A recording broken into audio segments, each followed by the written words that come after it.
What if every demoknight sword could collect heads? As of right now, only the Ironlander can do so, and is one of the few weapons in the entire game to have a permanent stat boost on kill. So, what if the other swords follow this philosophy? I'll be including the Skullcutter in this, since while it's not really a demoknight sword, it's not really a demo sword or melee at all, so who cares? I'm just throwing it in anyways. The rules are kinda like this, I guess. I have to stick to the sword's basic function, so Half-Zatoichi will still be like health sword, you know, stuff like that. I can add and subtract stats, but I still have to keep the basic function intact. Secondly, I'm not going to add any swords, that's just new weapon stuff, not going there. And third, I have to make it balanced, you know, it's basic bleh. So anyway, probably bored of the stats already and the rules, and I know you're not here to listen to me talk, you're here to listen to me talk about the swords.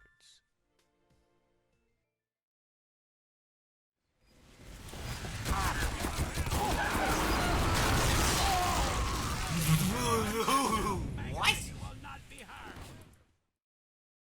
The Persian Persuader can be absolutely busted in the right hands, and can pretty much do what the Claidheamh Mòr does, but better in some situations. So how would this work as a head collection mechanic? Well, by increasing the charge from metal pickups.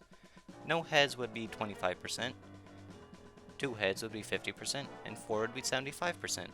And this is just from a medium ammo box.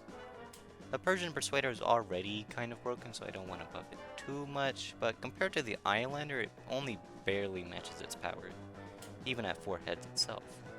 This one might need more buff, so if I guess, just give it more charge on hit with every head, I guess. I don't know. Moving on to the Claymore, the buff is pretty obvious. Each head would increase your charge time by 0.25 seconds to a total of 1 second longer charge times. This would make the Claymore pretty much worthless at no heads, with the only upside being 25% charge on kill, but with 4 heads, and paired with a Tide Turner, you would be absolutely insane. No one could outrun you. You are invincible. You go forever. You're like a choo-choo train. It might still not be good enough because longer charges don't really do much, especially with the Persian Persuade, or the charge and charge. So I think at 3 or 4 heads it could also increase the speed of the charge, or maybe just do that entirely. I don't know. I'm not really thinking about these too much, if you can tell.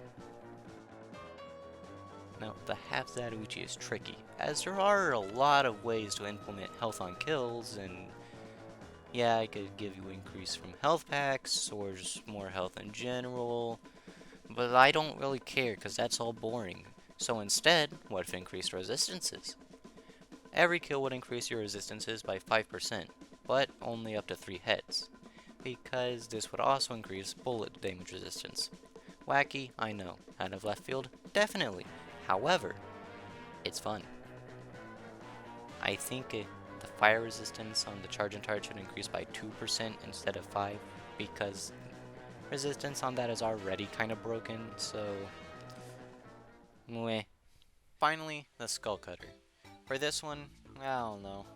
I could give it a damage buff on kill, however, damage buff on melee isn't very useful. It's kinda useful sometimes in two-shotting medics, I guess, but overall it's not very useful, and there's still random crits to consider. So I don't know, let's do something different then. Now hear me out. What if the Skullcutter was the Ironlander? Don't leave. What I mean by this is that it has better stats than the Ironlander once you get kills. However, the buffs aren't permanent like the Ironlander. You see, it would work like this. You get a kill with the Skullcutter. Your speed is increased by 10%, and you now have 25 more max health. Great! If you get 4 kills in a row, now you have 300 max health, and you're moving faster than a scout. Well, that's kind of terrifying right there on it alone, so what's the problem here? You're pretty much the best demoknight in existence. The problem is, though, is that if you don't get a kill every so often, your heads just dissipate into nothing. Your health would drain like the Gru, and your speed would just naturally disappear with it. Now this might sound overpowered, and yeah, it kinda does, but don't worry.